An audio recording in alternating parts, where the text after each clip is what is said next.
Yo, what's going on YouTube, and welcome back to Goal Line Hockey. It's Kevin Forte, and we are continuing our season previews today in the Western Conference, specifically in the Pacific Northwest, as we are taking a look at the Seattle Kraken. So year one kind of went the way we expected in Seattle, right? They missed the playoffs, kind of a rebuilding team. Year two, totally different story. Not only did they make the playoffs, they knock off the defending Stanley Cup champions in the first round of the playoffs. And next thing you know, they find themselves within one game of finding themselves in the Western Conference Finals. What are we going to see in year three? It's kind of hard to predict based off what we've seen so far.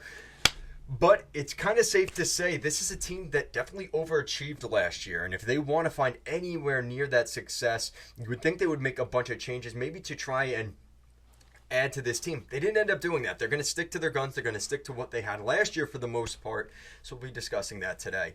So for the most part, there weren't a ton of changes to the Seattle Kraken. There are a couple, though, that we do have to mention. Up front, they bring in Kailer Yamamoto. He comes in from Edmonton on a really nice deal. Actually, I believe the Red Wings had acquired him, and then they flipped him to Seattle. So I like that move, bringing in Yamamoto. I think that's a guy that's, again, you look at kind of what they had with Daniel Sprong last year, who, funny enough, ended up going to the Red Wings. I think Yamamoto's going to fill that void in the lineup. Guy that's going to maybe be a fringe top six player that can score some goals here and there. And when this team is healthy, he might not even be in the top six.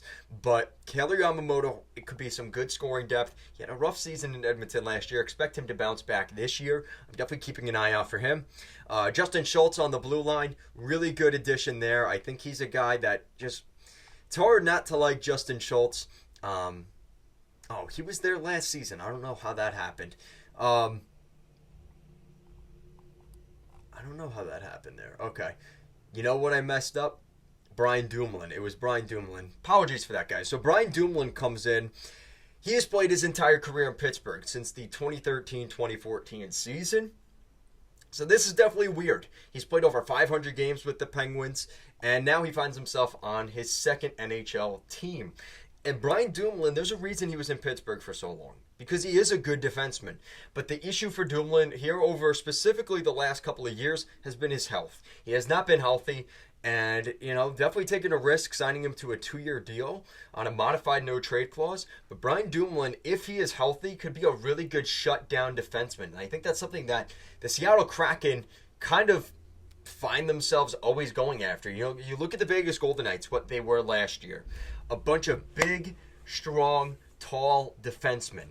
And you look at what they have right now, this is definitely one of the strong suits of the Kraken. Vince Dunn, Jamie Alexiak, Brian Dumoulin. Those are all very tall, big defensemen. So, and Jacob Megna, 6'6", 221 pounds. Brian Dumoulin, 6'4", 207. Vince Dunn, 6 foot 203. Jamie Alexiak, 6'7", 255. They have a ton of big defensemen. And if they can get to the playoffs, the Seattle Kraken, that could be their kind of cornerstone to get them where they want to go. And it's probably a part of where they got last season is because that defense is just so staunch. Now, what's good about this team, they also have some good scoring depth up front. And yes, they add Yamamoto. They did lose Daniel Sprong, but that's okay because I think Yamamoto can provide kind of a similar role there. Jordan Eberle, Jaden Schwartz, Oliver Bjorkstrand, Yanni Gord, and Jared McCann. Jared McCann came onto the scene last year.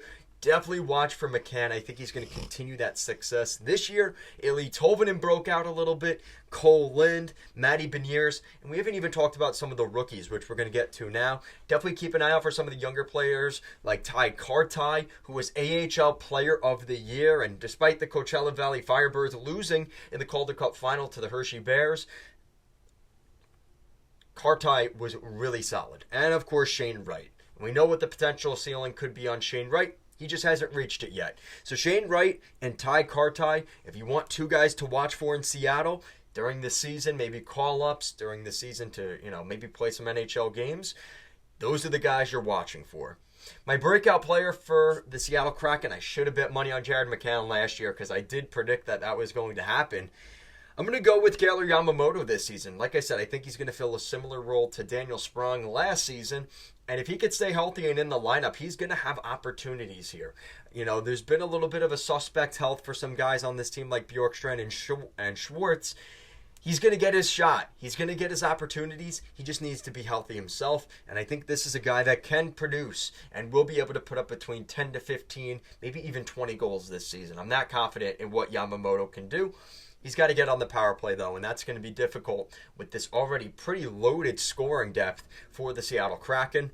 With that said, my prediction is they finish with around 35 to 40 wins and anywhere between 90 to 95 points. I think they're going to be a fringe playoff team. There's a couple teams there in that Pacific Division, maybe another one or two that could be in that similar spot.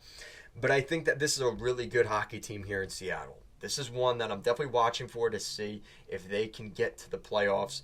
But like I said, the expectations are going to be high off of what happened last year. So we'll see how things go. But they're definitely going to be in the chase whether they make it or not. Guys, that's it for today's video. Let me know what you think down below. Do you think the Seattle Kraken will make the playoffs in 2024? Or do you think they're going to miss? Do you think that defense is going to be big enough and strong enough to get them there or not? Let me know. Thank you so much for watching, and I'll see you again next time.